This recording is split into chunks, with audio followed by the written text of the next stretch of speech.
أعوذ بالله من الشيطان الرجيم بسم الله الرحمن الرحیم السلام علیکم ورحمۃ اللہ وبرکاتہ۔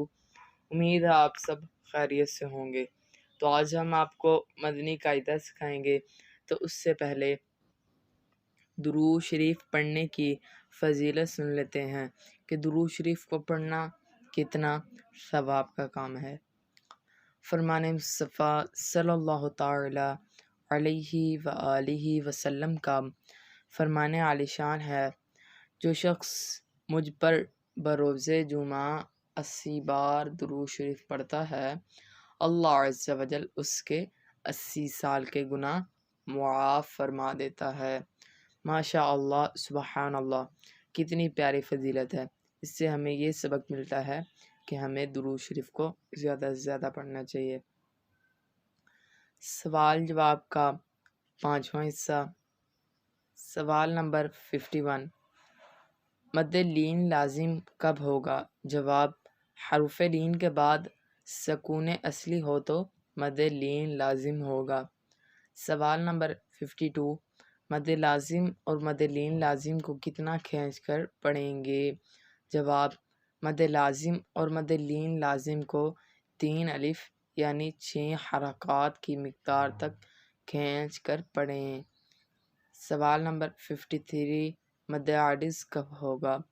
جواب، حرف مدہ کے بعد عارضی سکون ہو یعنی وقف کی وجہ سے کوئی حرف ساکن ہو جائے تو مد عارض ہوگا۔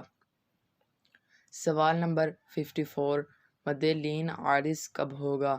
جواب، حرف لین کے بعد عارضی سکون ہو یعنی وقف کی وجہ سے کوئی حرف ساکن ہو جائے تو مد لین عارض ہوگا۔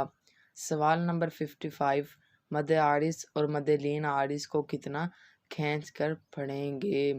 جواب، مد عارض اور مد لین عارض کو 1، 2 یا 3 الف یعنی 2، 4 یا 6 حرکات کی مقدار تک کھینچ کر پڑھیں۔ سوال نمبر 56، زائد الف کسے کہتے ہیں اور کیا اسے پڑھتے ہیں؟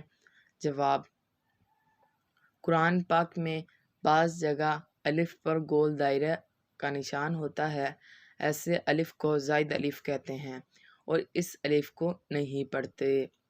سوال نمبر 57، دن یا بن یا نن صن وانن قن وانن کے نون ساکن میں کون سا قاعدہ ہوگا؟ جواب، ان 4 کلمات میں نون ساکن کے بعد حرف یرملون ایک کلمے میں آنے کی وجہ سے ادغام نہیں بلکہ اظہار مطلق ہوگا، اس لیے ان کلمات میں غنہ نہیں کریں گے۔ سوال نمبر 58، سکتہ کسے کہتے ہیں؟ جواب، آواز روک کر سانس لیے بغیر آگے پڑھنے کو سکتہ کہتے ہیں، یعنی آواز رک جائے اور سانس جاری رہے۔ سوال نمبر 57، تسہیل کے کیا معنی ہیں؟ جواب، تسہیل کے معنی نرمی کرنا ہے یعنی دوسرے ہمزے کو نرمی کے ساتھ پڑھنا۔ سوال نمبر 60، امالہ کسے کہتے ہیں؟ جواب، زبر کو زیر اور الف کو یا کی طرف مائل کر کے پڑھنے کو امالہ کہتے ہیں۔ سوال نمبر 61، امالہ کی را کو کس طرح پڑھیں گے؟ جواب، امالہ کی را کو اردو کے لفظ قطرے کی را کی طرح پڑھیں گے، یعنی ری نہیں بلکہ رے پڑھیں گے۔ سوال نمبر 62، وقف کے کیا معنی ہیں؟ جواب، وقف کے معنی ٹھہرنے اور رکنے کے ہیں۔ سوال نمبر 63، وقف کی حالت میں کلمے کے آخری حرف پر زبر زیر پیش 2 زیر یا 2 پیش ہو تو کیا کریں گے؟ جواب، وقف کی حالت میں کلمے کے آخری حرف پر زبر زیر پیش 2 زیر یا 2 پیش ہوں تو اس حرف کو ساکن کر دیں گے۔ سوال نمبر 64، وقف کی حالت میں کلمے کے آخری حرف پر 2 زبر کی تنوین ہو تو کیا کریں گے؟ جواب وقف کی حالت میں کلمے کے آخری حرف پر 2 زبر کی تنوین ہو تو اسے الف سے بدل دیں گے۔ سوال نمبر 65 وقف کی حالت میں گول تا ہو تو کیا کریں گے؟ جواب گول تا پر خواہ کوئی بھی حرکت ہو اسے وقف میں ہا ساکن سے بدل دیں گے۔ سوال نمبر 66 نون کتنی کسے کہتے ہیں؟ جواب تنوین کے بعد حمزہ وصلی آ جائے تو وصل میں حمزہ وصلی کو گراتے ہوئے تنوین کی نون ساکن کو زیر دے کر ایک چھوٹا سا نون لکھ دیا جاتا ہے، اسے نون کتنی کہتے ہیں۔ سوال نمبر 67 گول دائرہ وقف کی کون سی علامت ہے اور اس پر کیا کرنا چاہیے؟ جواب یہ وقف تام اور آیت مکمل ہونے کی علامت ہے، اس پر ٹھہرنا چاہیے۔ سوال نمبر 68 میم وقف کی کون سی علامت ہے اور اس پر کیا کرنا چاہیے؟ جواب یہ وقف لازم کی علامت ہے، یہاں ضرور ٹھہرنا چاہیے۔ سوال نمبر 69 طوا وقف کی کون سی علامت ہے اور اس پر کیا کرنا چاہیے؟ جواب یہ وقف مطلق کی علامت ہے، یہاں ٹھہرنا بہتر ہے۔ سوال نمبر 70 جیم وقف کی کون سی علامت ہے اور اس پر کیا کرنا چاہیے؟ جواب یہ وقف جائز کی علامت ہے، یہاں ٹھہرنا بہتر اور نہ ٹھہرنا بھی جائز ہے۔ سوال نمبر 71 زا وقف کی کون سی علامت ہے اور اس پر کیا کرنا چاہیے؟ جواب یہ وقف مجوز کی علامت ہے، یہاں ٹھہرنا جائز مگر نہ ٹھہرنا بہتر ہے۔ سوال نمبر 72 صاد وقف کی کون سی علامت ہے اور اس پر کیا کرنا چاہیے؟ جواب یہ وقف مرخص کی علامت ہے، یہاں ملا کر پڑھنا چاہیے۔ سوال نمبر 73 لام پر وقف کی وضاحت فرمائیں۔ جواب اگر آیت کے اوپر لام لکھا ہو تو ٹھہرنے اور نہ ٹھہرنے میں اختلاف ہے، آیت کے علاوہ لام ہو تو نہ ٹھہریں۔ سوال نمبر 74 اعادہ کسے کہتے ہیں؟ وقف کرنے کے بعد پیچھے سے ملا کر پڑھنے کو اعادہ کہتے ہیں۔ سوال نمبر 75 سنتوں کا پابند اور نیک بننے کے لیے کون سا وظیفہ پڑھنا چاہیے؟ جواب سنتوں کا پابند اور نیک بننے کے لیے چلتے پھرتے یا خبیرو پڑھنا چاہیے۔ سوال نمبر 76 علم کے 5 درجات کون کون سے ہیں؟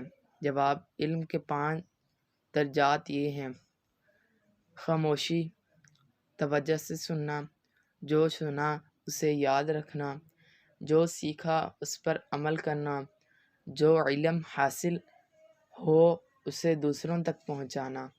سوال نمبر 77 حافظے کی مضبوطی کا وظیفہ بتائیے۔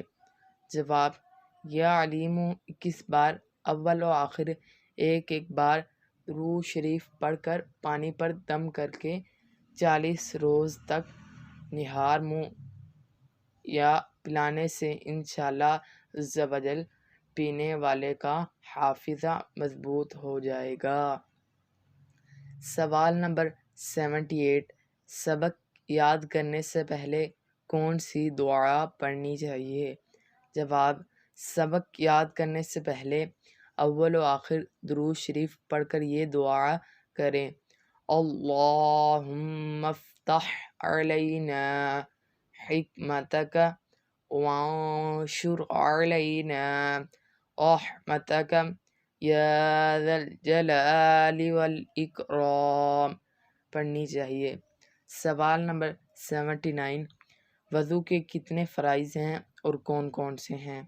جواب وضو کے 4 فرائض ہیں اور وہ یہ ہیں: پورا چہرہ دھونا، کہنیوں سمیت دونوں ہاتھ دھونا، چوتھائی سر کا مسح کرنا، ٹخنوں سمیت دونوں پاؤں دھونا۔